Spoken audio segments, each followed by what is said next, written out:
I thought I needed dividends. I was wrong. Hi everyone, welcome back to Borrow and Build.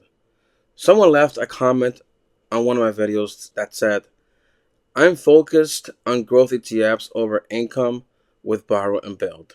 And honestly, I agree with you. I really do. And that comment actually got me thinking about how I look at investing because if I'm being completely honest, long term, I've always believed in total return. When I started learning about the stock market, I really didn't know much. I heard about dividends, I heard about people getting paid to own stocks, and obviously, when you're first starting out, that sounds pretty good. But then I started learning more, and eventually I learned about total return. And something about that idea clicked with me. I started realizing that it is not necessarily about how much an investment pays you today. It's about what that investment does for you over time. The growth, the compounding, the appreciation, the income, the whole picture. And once I understood that, I started looking at investing differently. I didn't suddenly hate dividends. I still like seeing that little dividend payment come into my account. Even when you're invested in something like a broad market ETF, seeing that payment show up is kind of satisfying. But I never really wanted dividends to become the entire reason I was investing. And that's still how I feel today. I don't want to spend my life trying to figure out which individual company is going to be the winner. Do I pick Amazon? Do I pick Google? Do I pick Apple? Do I pick Nvidia? I don't know.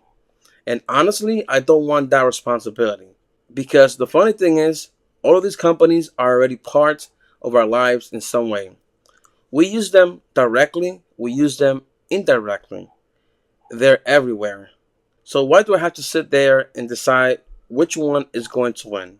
I would rather own the whole thing. If Amazon wins, I'm there. If Google wins, I'm there. If Apple wins, I'm there. If Nvidia wins, I'm there. And if some company I haven't even heard of today become one of the biggest companies in the world 10 years from now, hopefully I'm there too. That's why broad market ETFs make so much sense to me. I don't have to be right about one company. I don't have to pick the winner. I just have to believe in the market over time. That's my compass. But here's where the story gets interesting because right now I'm in a different season. And I think that's something I've had to become comfortable with. Because investing isn't always about the investor you want to be 10 years from now. Sometimes it's about the reality you're dealing with today. And right now, I'm using margin. And when I say I'm using margin, I'm not talking about some theoretical strategy that only exists on a spreadsheet. I'm using it while I'm living my actual life. I have groceries, I have housing, I have credit cards, I have regular bills, I have everyday expenses. Life doesn't stop while I'm waiting for my portfolio to become big enough. The bills still come in. That's where cash flow became important to me. Right now, I'm in a season where I'm using higher dividends investments to generate income that helps cover the margin. And I want to be very clear about something. I'm not saying dividends are better than growth. I'm not saying I've changed my mind about total return. I'm not saying I've suddenly became a dividend investor at heart. What I am saying is I'm in a season where dividends are useful to me. That's different. For me, dividends have become a bridge. They are a tool I'm using to get through this particular part of my journey. And that's something I didn't necessarily expect when I first started investing. Because if you had asked me years ago what kind of an investor I wanted to be, I probably wouldn't have said I want to build a portfolio around high dividend income. That wasn't really the dream. The dream was always to build wealth, to build assets, to let those assets grow, to let time and compounding do their thing. But life isn't always a straight line. And sometimes you have to adapt. And that's what I'm doing. I'm adapting to the season I'm in. And I think that's where borrow and bail really comes into the picture for me. Because borrowing isn't the destination, building is. That's the part I never want to lose sight of. I'm not using margin just because I want to say I use margin. I'm using margin as part of a strategy that I'm trying to make work in my actual life. And right now, dividends help me make that strategy more manageable from a cash flow perspective. But I don't want to rely on that forever. At some point, I have to cross that milestone. I want the portfolio to become large enough that I don't need to depend on the income in the same way. And when I get there, I can change the mix. I can put more emphasis back on growth, more emphasis on total return, more emphasis on simply owning the market and letting those investments compound. And that's why I keep calling this a season, because I don't think it is necessarily who I am going to be forever. I'm saying this is who I need to be right now. And I actually think that's an important lesson in investing. Different seasons can require different tools. There might be a season where you're focused heavily on growth. There might be a season where income becomes more important. There might be a season where you're paying down debt. There might be a season where you're building cash. There might be a season where you're taking more risk. And then there might be a season where you start pulling that risk back. The mistake, I think, is believing that whatever you're doing today has to define you forever. It doesn't. Right now, dividends are a part of my strategy, but they aren't my entire philosophy. They're a bridge, and eventually I hope to cross that bridge.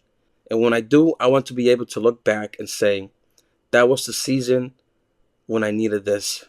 And that's actually why I appreciate that comment so much. Because when you said you're focused on growth ETFs over income with borrow and build, I thought, yeah, that's actually where I'm headed to.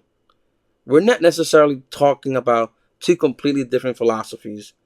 We're looking at the same destination.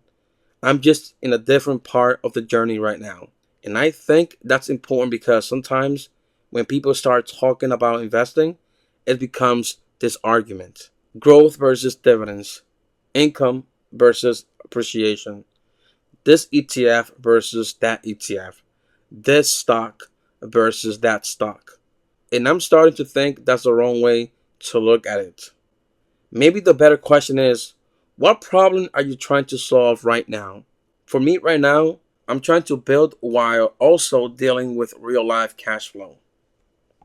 That's my reality. I'm using the tools that make sense for that reality, but I'm not losing sight of where I ultimately want to go. And that's probably the biggest thing I've learned. The tools can change without the destination changing. My tool right now includes margin. My tool right now includes dividend income. But my destination is still building a bigger portfolio, still owning the market, still focusing on total return, still giving my investments time to grow. And hopefully one day I won't need this bridge anymore. And when that happens, I'll cross it and I'll keep building. So the person that left that comment, thank you. I appreciate it. And hopefully we both keep building. Hopefully we both get across whatever bridge we're on right now. And maybe somewhere down the road we can look back at this season and realize it was just one chapter in a much longer story. Because that's what borrow and build is really about for me. It is not about pretending I figured everything out. It's about building while I'm living, learning while I'm doing, adjusting when I need to, and understanding that the strategy I use today doesn't necessarily have to be the strategy I use forever. This is my season. I'm going to use the tools that make sense for me for this season. And I'm going to keep building toward the destination I've always wanted: total return, broad ownership, long term growth, and ultimately freedom. That's borrow and build.